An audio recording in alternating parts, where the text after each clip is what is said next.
À la fin du chapitre 4, on avait laissé Moïse et Aaron sur une première victoire, celle de convaincre le peuple de croire que Dieu leur était apparu et qu'il allait les libérer des Égyptiens. Et effectivement, ces paroles de l'Éternel s'accomplissent. Verset 31, le peuple croit. Réponse à l'incrédulité de Moïse au début du chapitre 4, qui s'était adressé à l'Éternel, ils ne me croiront pas. Le dénouement est magnifique. Donc là, on a une première victoire, de quoi redonner espoir à Moïse et Aaron. La première mission est accomplie. Le peuple croit. Maintenant, la deuxième mission est de convaincre le Pharaon de laisser partir le peuple. Et nous arrivons donc au début du chapitre 5. J'ai donné comme titre « La peur des hommes modifie le cœur du message ». Début du chapitre 5, on retrouve Moïse et Aaron qui se présentent auprès du Pharaon et lui disent ceci. « Ainsi parle l'Éternel, le Dieu d'Israël, laisse partir mon peuple. » Est-ce que ces paroles reflètent les paroles que l'Éternel leur avait données? Est-ce qu'elles sont conformes? A priori, pas tant que ça. Verset 18 du chapitre 3, vous pouvez lire « L'Éternel, le Dieu des Hébreux, est venu au-devant de nous. Maintenant, accorde-nous de faire 3 journées de marche, etc. » Il semble que Dieu lui-même use de bien plus de formes de politesse pour s'adresser au Pharaon que Moïse lui-même. On pourrait voir là que Moïse reprend son attitude du chapitre 2, verset 12, quand il tue l'Égyptien pour libérer son peuple de l'esclavage. C'est le Moïse gonflé à bloc, c'est le Moïse qui se croit fort et qui vient ajouter au message de sa propre emphase humaine. Ainsi parle l'Éternel, le Dieu d'Israël, laisse partir mon peuple. C'est hyper affirmatif, et la réponse, elle est autant affirmative de la part du Pharaon. Qui est l'Éternel pour que je lui obéisse en laissant partir Israël? Je ne connais pas l'Éternel. Aussi, je ne laisserai pas partir Israël. La réponse du Pharaon est tout à fait cohérente. Il connaît les dieux de son pays, bien sûr. Et ce sont des dieux qui reflètent une puissance maximum. Un pays en pleine expansion. Une puissance qui, notamment, assujettit les Hébreux. Et donc, le raisonnement est le suivant. Si les Hébreux sont assujettis à la puissance égyptienne, leur Dieu ne doit pas être si puissant que ça, en tout cas un Dieu forcément moins puissant que les dieux égyptiens. Pourquoi se soumettre et obéir au Dieu des Hébreux, puisque son peuple, le peuple de l'Éternel, le Dieu d'Israël, est assujetti au Dieu égyptien? Une réponse tout à fait humaine, tout à fait cohérente. Pharaon se soumet au Dieu puissant. Il ne se soumet pas au Dieu impuissant, ou au Dieu moins puissant. Deuxième prise de parole de la part de Moïse et Aaron. Le Dieu des Hébreux est venu au-devant de nous. Ah, déjà, ça revient sur une forme plus cohérente par rapport à ce que l'Éternel leur avait confié. Accorde-nous de faire 3 journées de marche dans le désert. Accorde-nous enfin. Voilà, là, on retrouve une formule de politesse pour offrir des sacrifices à l'Éternel, notre Dieu. Mais ils ajoutent quelque chose, afin qu'il ne nous frappe pas de la peste ou de l'épée. Ces paroles ne sont absolument pas celles de l'Éternel. Ces paroles sont celles de 2 hommes qui viennent de se prendre un râteau et qui corrigent le tir en essayant d'user de moyens humains pour faire fléchir le cœur du Pharaon. Ils essayent d'inspirer chez lui une certaine pitié, une humanité, pour que celui-ci leur accorde ce que l'Éternel a déclaré. Pourtant, l'Éternel avait aussi déclaré à Moïse que le Pharaon ne laisserait pas partir. Il me semble, dans ces 2 approches de Moïse envers Pharaon, de voir tantôt le Moïse du chapitre 2, verset 12, qui revient avec des moyens humains et qui met une emphase humaine aux paroles de l'Éternel. Et puis dans la deuxième prise de parole, il me semble retrouver le Moïse des derniers chapitres. Qui suis-je? Je n'ai pas la parole facile. Envoie qui tu voudras, ils ne me croiront pas. le Moïse défait. Mais dans les deux cas, la fidélité à la parole est bafouée. Dans les deux cas, il y a une emphase ou il y a un rajout. Le but, bien sûr, c'est que la parole de Dieu s'accomplisse, mais la manière de s'y prendre n'est pas juste parce qu'elle n'est pas fidèle à la parole. On a tous déjà vu les tout petits chiens qui vont au-devant des gros chiens sans aucune crainte. Leur attitude n'est pas du tout proportionnelle à leur taille. Ils vont en aboyant et ils font plus de bruit, mais dès lors que le gros chien montre les crocs, ils repartent se réfugier entre les jambes de leur maître. Dans ces versets, nous avons l'absence de peur et puis une espèce de peur. Nous avons une attitude qui est démesurée dans un sens et dans l'autre sens. C'est comme si la crainte, quelle qu'elle soit, tend à faire modifier le message que nous avons à délivrer. Et il me semble qu'on pourrait donner comme application ici l'importance qu'est le fait de délivrer le message de la parole de Dieu avec fidélité.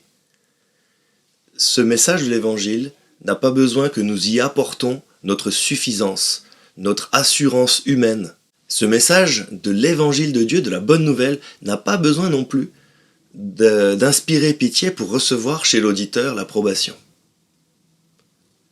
Soyons fidèles au message que nous recevons pour le délivrer de manière fidèle également. Moïse est envoyé par Dieu pour libérer son peuple de l'esclavage égyptien, et bien des siècles plus tard, Dieu enverra son propre Fils pour libérer son peuple d'une autre forme d'esclavage, celle du péché.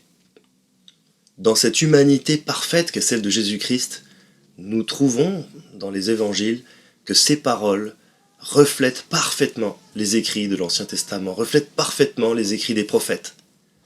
Le message que délivre Jésus, les intentions, les emphases qu'il met, sont justes, ni trop peu, parfaitement appropriés à son environnement, parfaitement appropriés aux personnes à qui il s'adresse.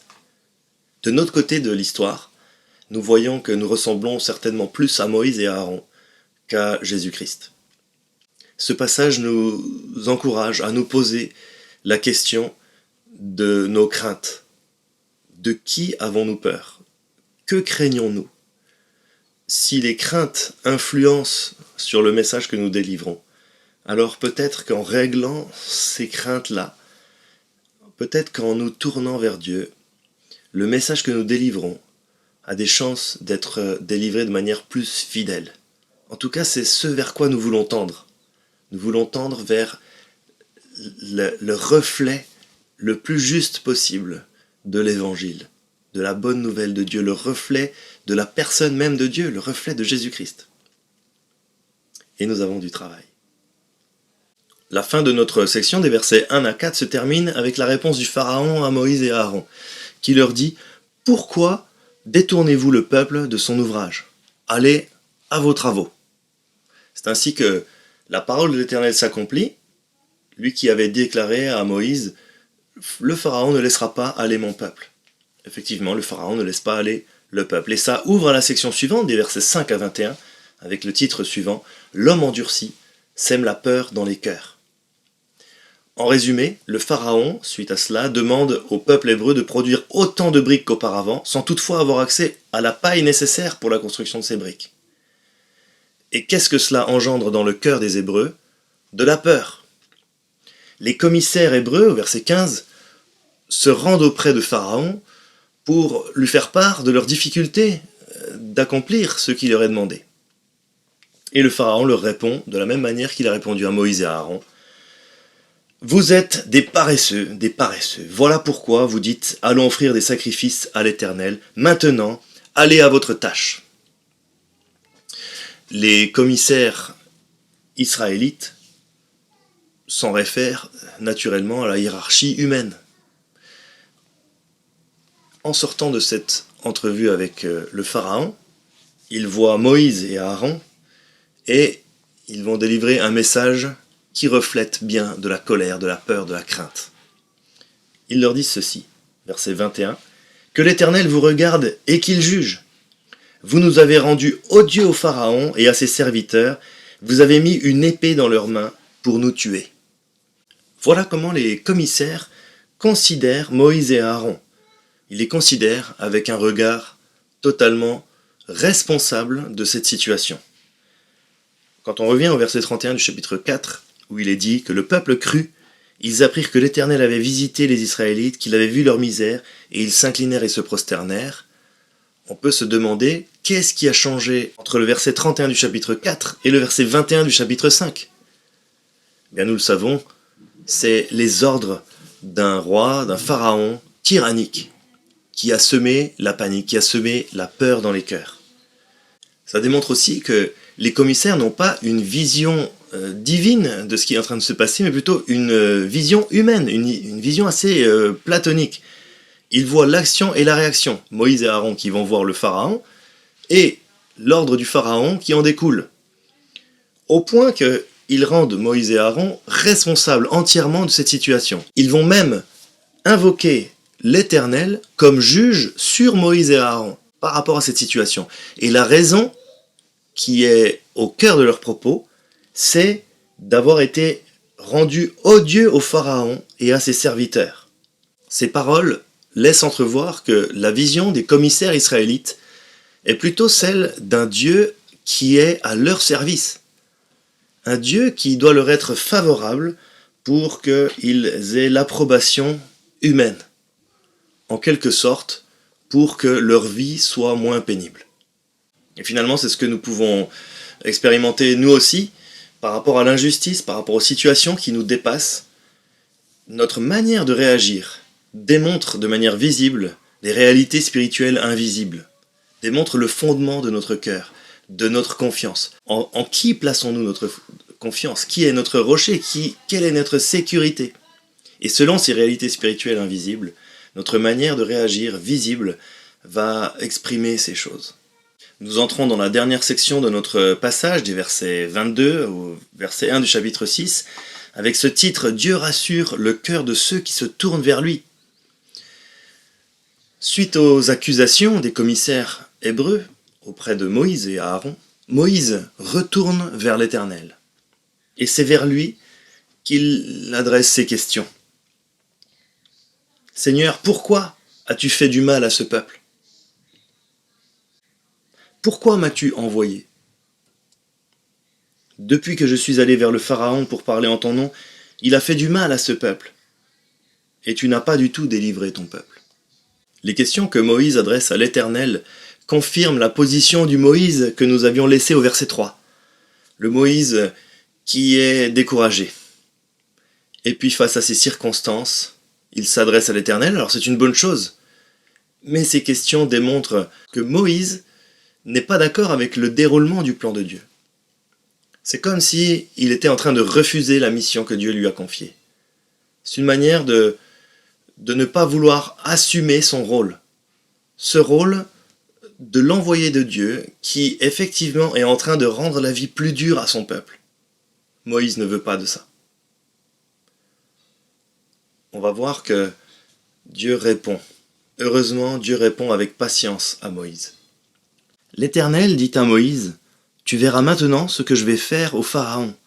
C'est sous l'emprise d'une main puissante qu'il laissera partir le peuple, et c'est sous cette emprise qu'il le chassera de son pays. » Ici, on a une petite particularité grammaticale, avec un futur qui coexiste avec un adverbe de temps qui normalement devrait être lié à du présent. L'Éternel dit à Moïse, « Tu verras maintenant ce que je vais faire au Pharaon. » On aurait eu tendance à écrire « Tu verras bientôt ce que je vais faire au Pharaon » ou plus tard, ou demain. Mais ici, « Tu verras maintenant ce que je vais faire au Pharaon ».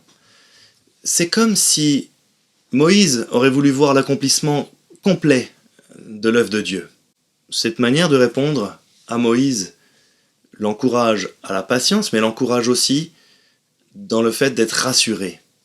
Rassuré parce que Dieu est au contrôle des événements, de l'histoire, dès maintenant et demain, jusqu'à l'accomplissement total de son plan. Un peu plus loin dans le verset, on a référence à une main puissante. Une main puissante qui forcera le Pharaon à laisser partir le peuple hébreu.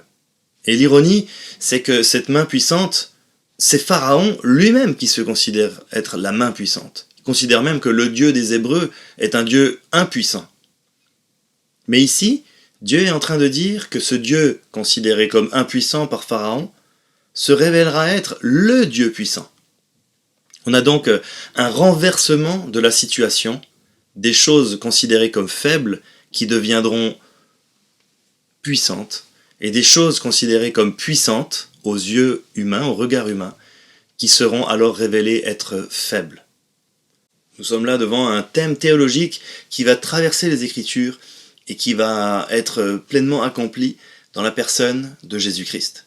Paul dira aux Corinthiens que Dieu a choisi les choses faibles du monde pour confondre les fortes. Et les croyants ne sont pas aux yeux du monde dans la partie forte, ils sont plutôt dans la partie faible, les illuminés, ceux qui ont la foi. La foi, c'est pour les faibles, c'est pour ceux qui ont peur, pour ceux qui ont besoin de se raccrocher à quelque chose. Alors on s'invente un Dieu, on s'invente une croyance.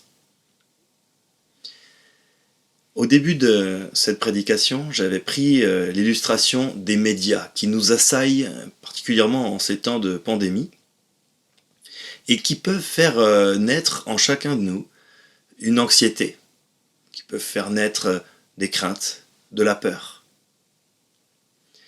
Ce passage nous parle d'une crainte, de peur, qui sont légitimes, mais qui révèlent des cœurs qui ne sont pas entièrement attachés à Dieu, des cœurs qui ne connaissent pas en fait vraiment qui est Dieu. De notre côté de l'histoire, nous connaissons qui est Dieu, nous avons vu l'accomplissement de ses promesses. Et nous pouvons alors mieux que Moïse encore nous accrocher à placer notre pleine confiance en Dieu.